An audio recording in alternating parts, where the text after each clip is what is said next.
A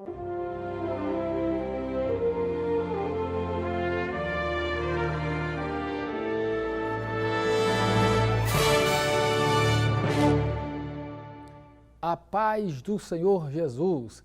Graças a Deus nos encontramos mais uma vez aqui no programa Reflexão Bíblica e para nós sempre é um prazer desfrutar da sua companhia, da sua atenção a este programa. Eu quero elevar a Deus a nossa gratidão de poder estar aqui cooperando no seu santo reino, também ao nosso querido pastor presidente que tem nos confiado em trazer aqui sempre uma reflexão da palavra do Senhor ao nosso muito digno pastor, a nossa gratidão. E no programa de hoje eu gostaria de lhe convidar a refletir comigo sobre as bênçãos de conhecer o Deus verdadeiro. Vou repetir, as bênçãos de conhecer o Deus verdadeiro. Para tanto, lhe convido a abrir a sua Bíblia comigo no Santo Evangelho do Senhor Jesus, conforme escreveu São João, capítulo de número 17, versículos de 1 a 5. Diz-nos assim o texto sagrado. Você pode, tendo um exemplar das Escrituras, nos acompanhar, é muito bom quando a gente reflete na palavra, quando a gente medita nas Santas Escrituras, com a Bíblia aberta. O pastor da igreja, o nosso pastor presidente, ele diz que se a nossa pregação, se a nossa fala não é suficiente, mas quando a gente ler a palavra ela nos envolve completamente.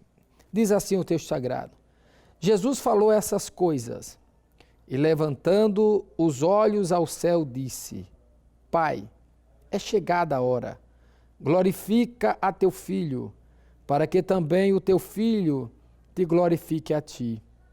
Assim como lhe deste poder sobre toda a carne, para que dê a vida eterna a todos quanto lhe deste.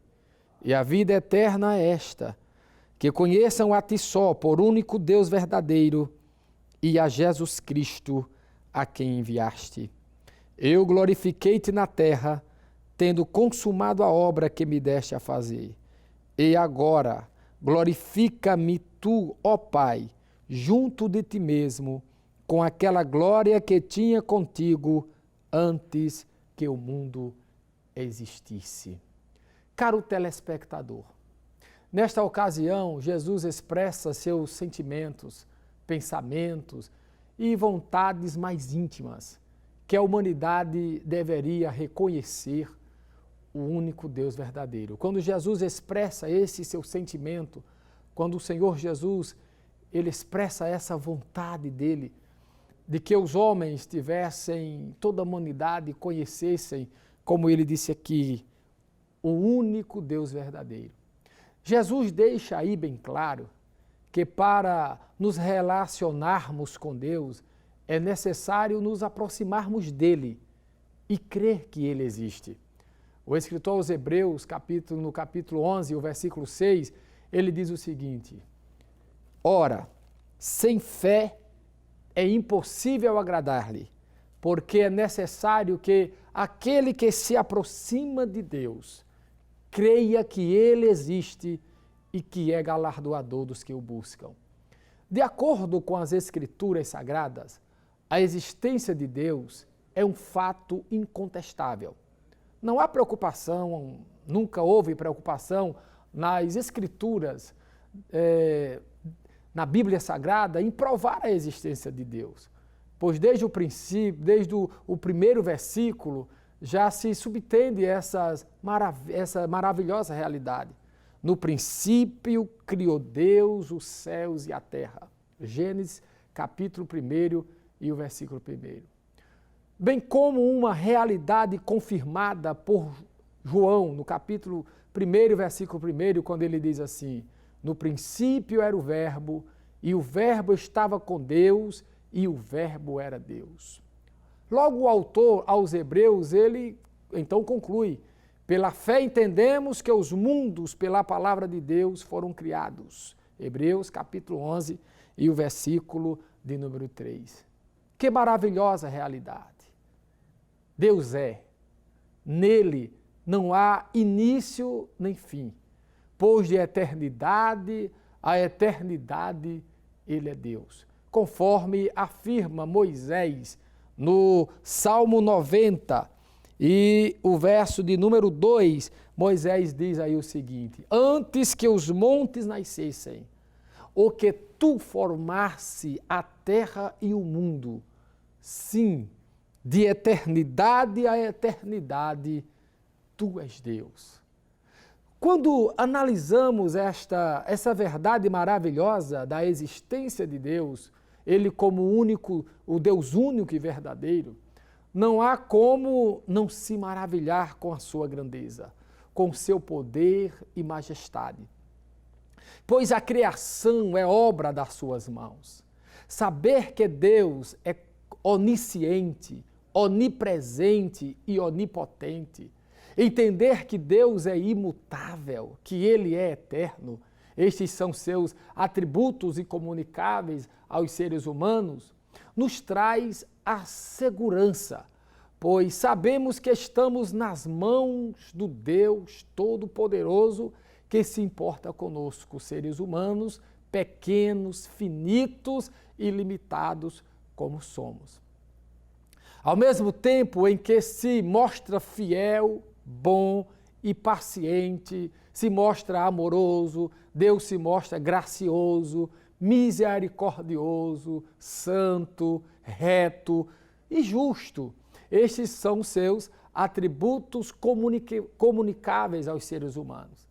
Então, diante desta verdade, nós somos constrangidos a nos submeter ao seu infinito amor. Perceba que eu disse, diante dessas verdades, nós somos constrangidos a nos submeter ao seu infinito amor. Jesus disse: Pai, que eles reconheçam, que eles conheçam a Ti só, por único Deus verdadeiro. Porque o Deus único e verdadeiro é um Deus de amor, mas também Ele é um Deus de justiça. Ele enviou o Seu Filho para tirar o pecado do mundo. Ele proveu um sacrifício suficiente para apagar os nossos pecados, pois nós que deveríamos estar no lugar do nosso Senhor Jesus.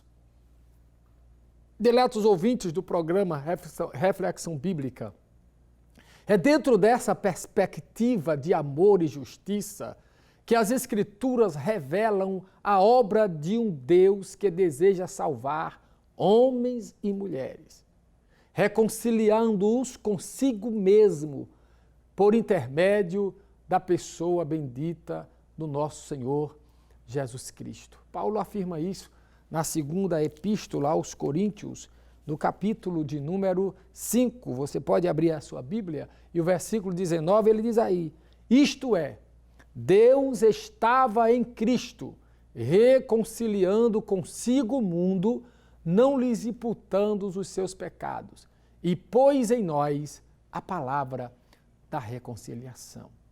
Partindo desse princípio, a primeira bênção que quero apresentar nessa reflexão de hoje é a bênção da vida eterna.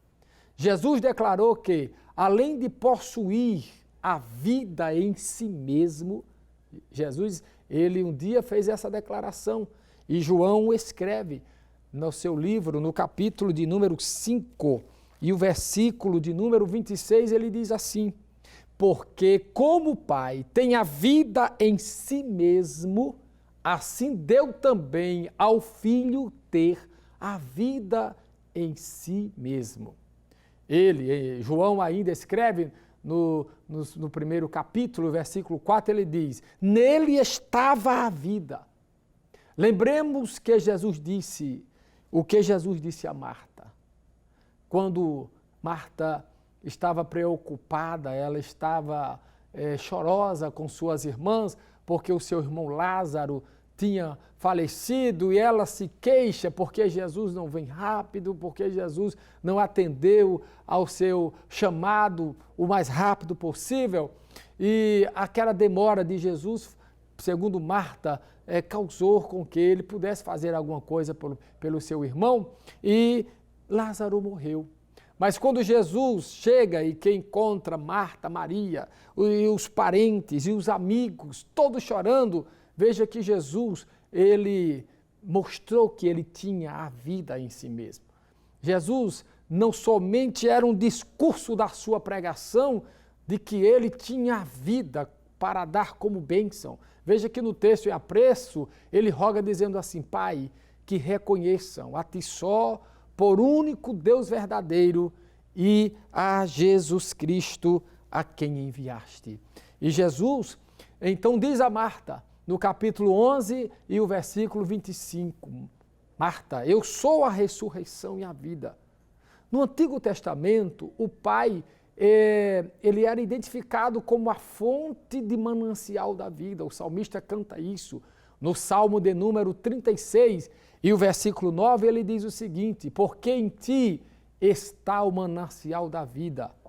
Na Tua luz veremos a luz. Aleluia, glória a Deus.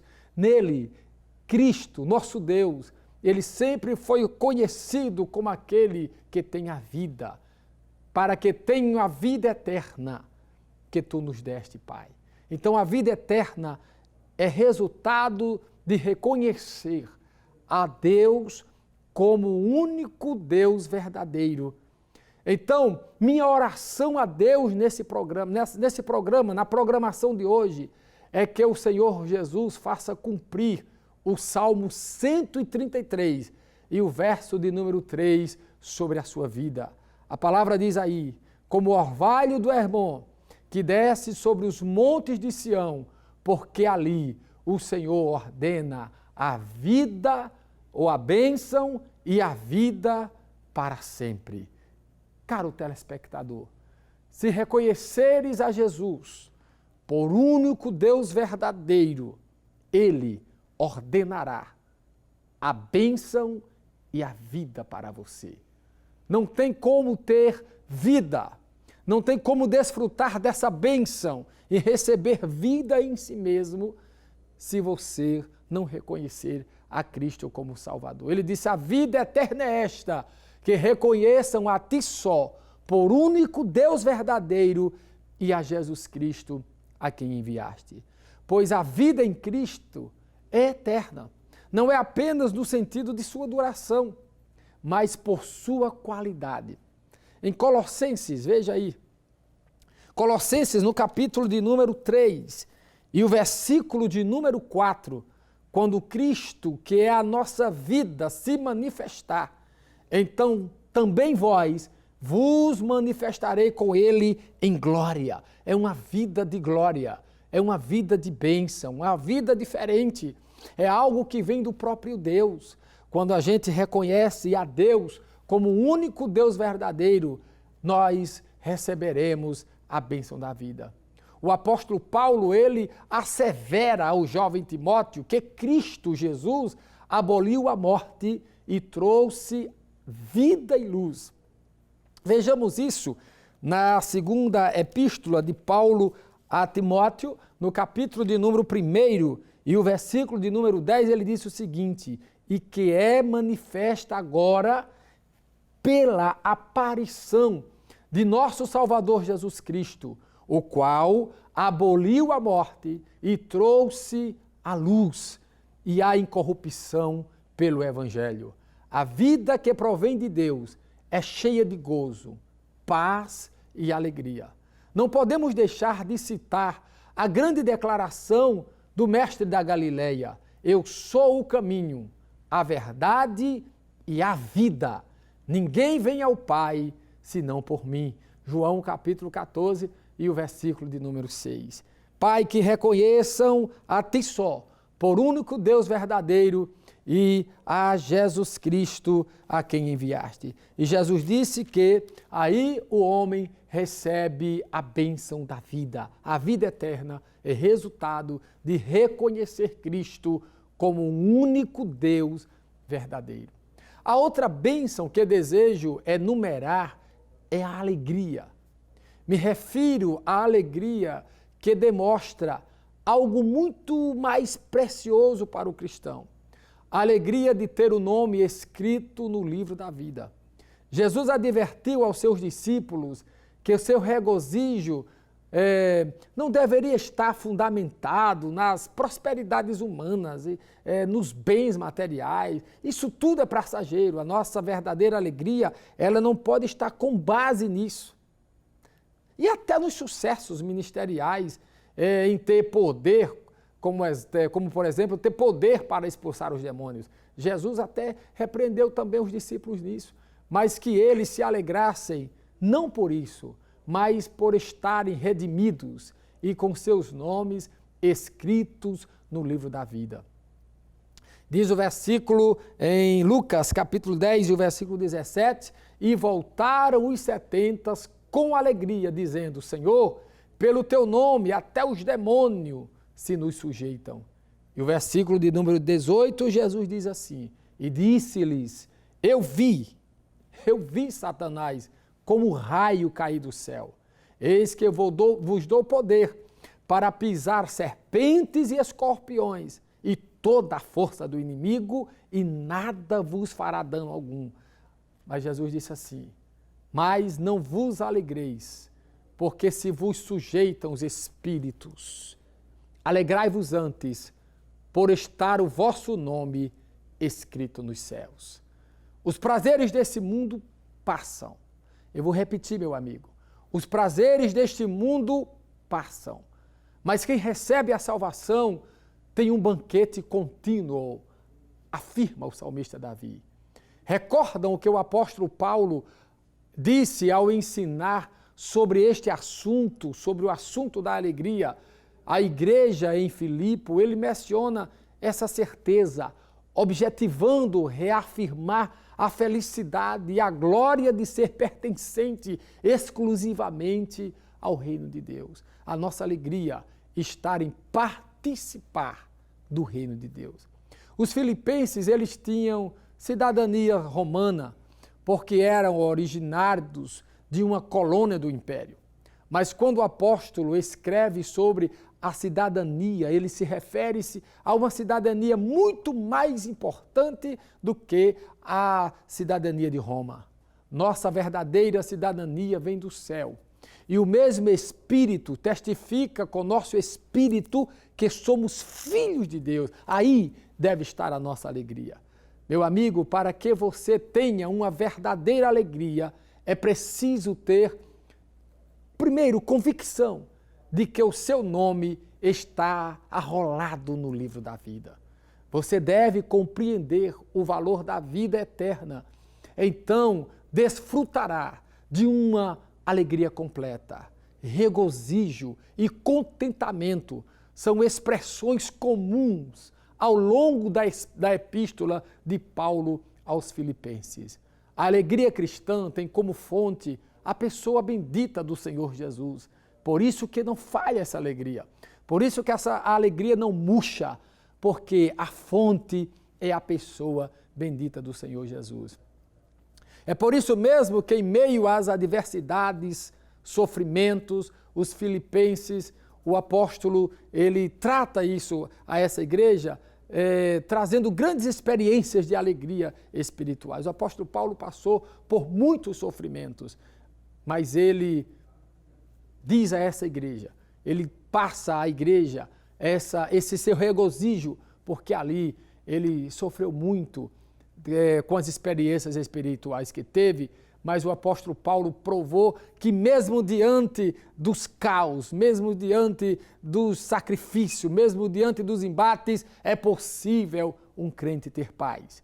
Em Atos dos Apóstolos, no capítulo do número 16 e o versículo 25, diz o texto sagrado, perto da meia-noite, Paulo e Silas oravam e cantavam hinos a Deus e os outros presos os escutavam.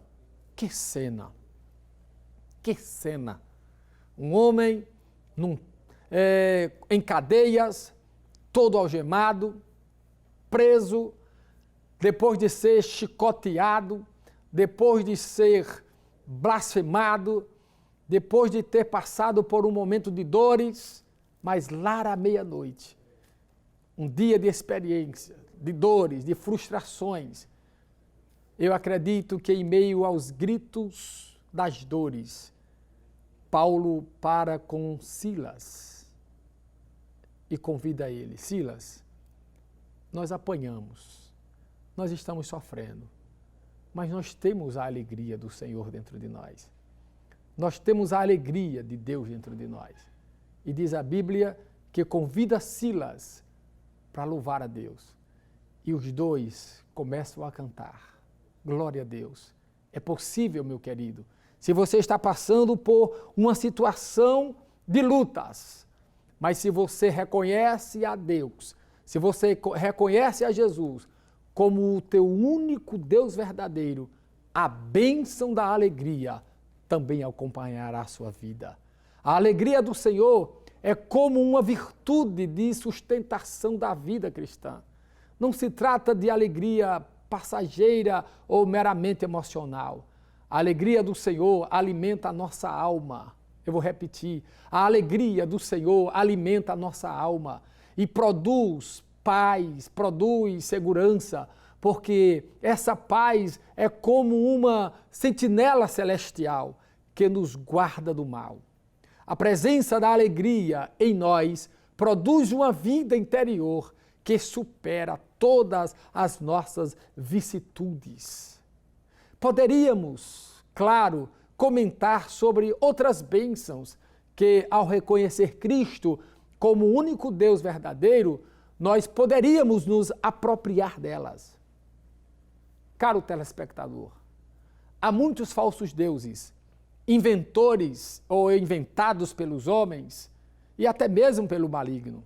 Mas o Deus que estamos te apresentando aqui, o único Deus verdadeiro, é o Deus da Bíblia.